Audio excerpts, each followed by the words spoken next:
Artis kontroversial Lucinta Luna menyesal telah melakukan operasi jakun setelah bertemu dengan Bertrand Peto. Pasalnya suara Lucinta Luna masih sama dan tetap terdengar seperti laki-laki. Padahal dia sudah rela pergi jauh-jauh ke Korea Selatan untuk mengubah suaranya.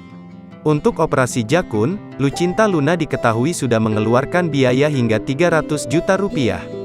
Ini berapa ini? Tanya Bertrand Peto dikutip dari YouTube The Onsu Family sambil menunjuk bagian leher.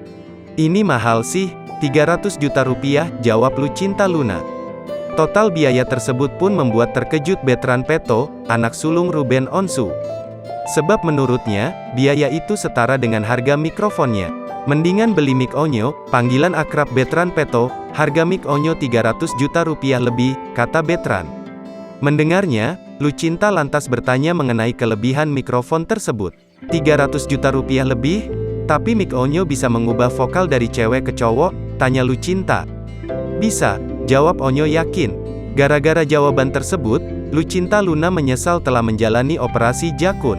Pasalnya ternyata mikrofon Bertrand Peto bisa mengubah suara. Kalau gitu, ngapain aku operasi leher ya?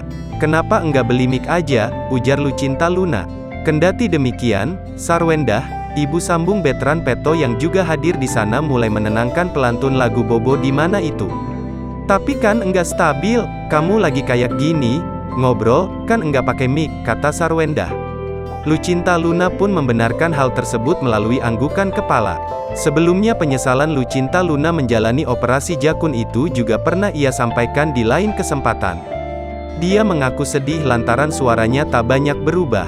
Pemain film Bridezilla itu lantas mengaku takut semakin dibully netizen. Sebab sebelumnya, ia sudah begitu heboh dengan operasi tersebut.